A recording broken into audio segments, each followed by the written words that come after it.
Hey everyone, welcome back to the channel. In today's video, I'm going to show you how to fix Uber Eats app promo not applied. So there are two ways for us to try and solving this one. So the first thing that you want to do here is you want to first clear your cache on your application. So go ahead and look for Uber and from here press and hold on it and go for this app info.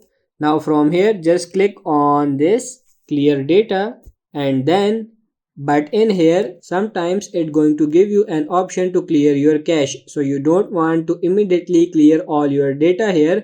If you have the option to clear your cache, as you can see here, tap on this clear cache and click OK. The next thing you want to do here is you want to see if that solves your issue. So go ahead and open your Uber Eats and see if that solves the issue or not. If it doesn't solve the issue, then next thing you want to do here is to see if there are any updates on Uber. So go ahead and open your Play Store or App Store depending on your device. Search for Uber and see if there are any updates and install it on your mobile device. Now once you install, go ahead and see if that solves your issue, and that's pretty much it. I hope this video was helpful. If it is, like it and subscribe to the channel. Thank you.